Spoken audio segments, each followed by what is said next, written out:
In today's video, we'll be fixing up a few things to make the Miata drive smoother and sound less ear-piercing. The things we are going to fix today is the oxygen sensor. This has been slowly getting worse over time by making the car run a little rough, causing the car to eat fuel even when cruising, and also making it feel like it's got to stall when pulling away from a stop slowly while cold. All other sensors have been replaced, so the oxygen sensor is the only one left. The two other things are hub-centric rings for my aftermarket wheels to hopefully fix or reduce an odd vibration I've been getting while driving, and we're also going to replace the power steering belt, which keeps squealing almost all of the time even when the car is warmed up. Let's first tackle the oxygen sensor. First, we need to make the wire for the oxygen sensor move freely by disconnecting it and removing all the brackets that hold the wire onto the exhaust heat shield.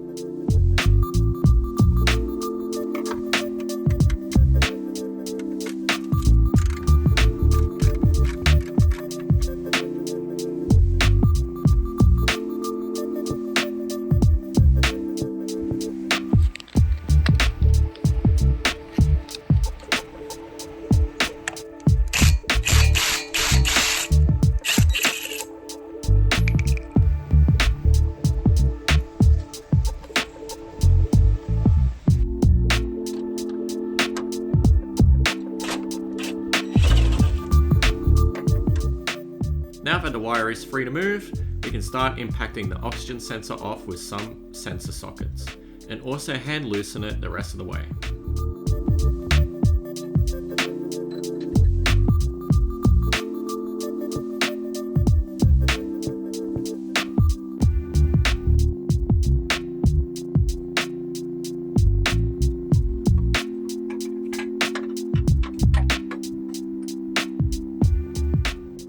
Now that it's out, we can compare the new sensor with the old one to make sure it's all of the same length, the same connector, and also to know where to put the brackets that hold the sensor wire onto the heat shield.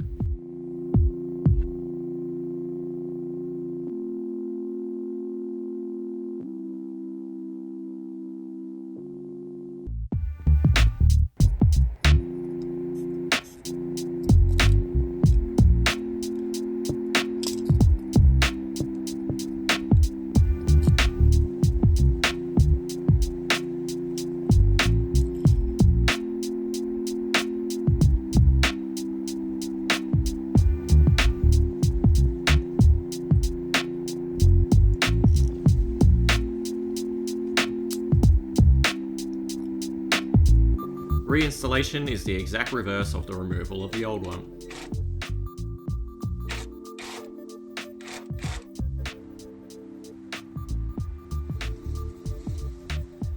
The next job to tackle is the hub-centric rings. This should hopefully make the ride a bit smoother and also make it easier to place the wheels on when working on the car. They are very easy to put in, they just pop into the center bore of the rim. The only thing you really need to do is to double check it will fit both your rim and your hub before putting it all together.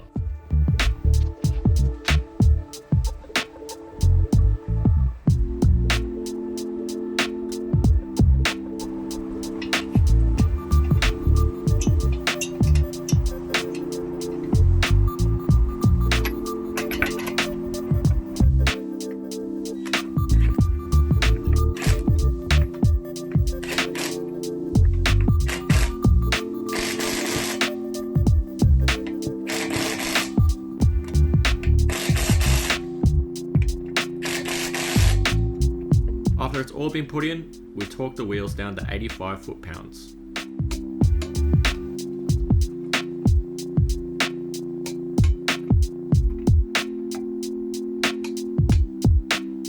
Now for the power steering belt. This is again pretty simple, especially since it's the first belt on the harmonic balancer. First, you have to loosen the two pivot points and loosen the adjustment and clamping bolts on top.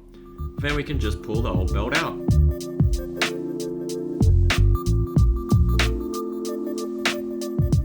Make sure to check it against the new one and put it back in, making sure to adjust where it's got a little bit of slack in it, but not too much slack. When putting it back together, I came to realize that my bottom pivot bolt actually has no nut. Unfortunately, I didn't have any at the time to fix it, so I used the zip tie to fix it momentarily until I get the correct nut for the bolt. Now let's go test it. Alright guys, it's the next day. It's very windy, so I'm sorry if the audio is really bad. But oxygen sensor installed, hub rings installed, new belt installed. So we're going to start up now. What we're going to look for is if the belt's still squeaking, and also if the car sounds different or idles different with the new oxygen sensor, just as a start. And then after that, we will go for a little bit of a drive, see if that flat spot is still there when it's cold and you go to pull from a stop, and also see if that vibration issue is somewhat fixed. I'm not expecting it to be fully fixed because I think it's a wheel weight that might have actually fallen off. That's probably the reason why. But hopefully it smooths out the ride a little bit. And the belt should be very quiet. All right, let's start the car. Sorry about that. Already it seems to be idling much better than it usually does. It feels more consistent. Before it was kind of, if I was to describe it with the old, not good oxygen sensor, it wasn't smooth. That's all I could say. It was not smooth. It felt a little bit rough, like kind of bouncing around a little bit. Only a little bit, but you could definitely feel it when you first start the car. And belt-wise, quiet. So it seems like the belt is fixed, which is a good sign. All right, well, it's slightly warmed up now, which is what I usually do when I start the car. I let it warm up a little bit for a minute or two. Usually still have the issue even after the minute of warming up. So let's pull out and see if that flat spot is still there at part throttle and pulling from a stop, and is amplified by going uphill. So we're going to test all that right now. All right, guys. Now we're at a stop. We're going to take a left going uphill.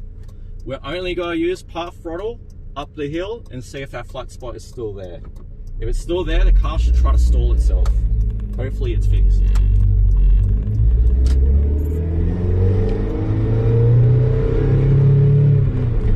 Second gear as well. Usually doesn't do it as well.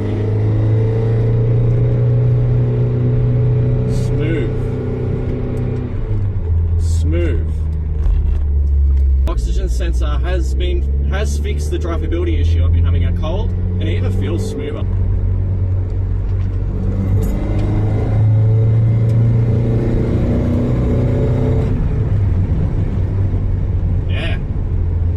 Oxygen sensor has fixed the drivability issue when cold starting, with that weird little flat spot stalling behavior it's been having. And also driving wise, just normal driving wise, I haven't driven it very long, but it definitely feels improved. Much smoother. Wheel vibration side of things,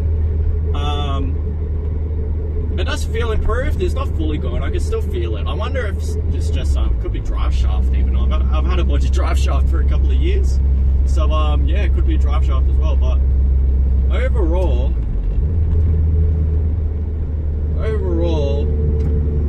the experience is much smoother. And also the belt, whisper quiet. Even driving with the old belt, it used to be very whiny and it sounded like it had moisture on it, like 24/7. So yeah, guys, those 3 things that we did to this car has definitely improved everyday drivability of the car. If you guys enjoyed this video, make sure to like and subscribe for more videos, and I'll see you guys next time.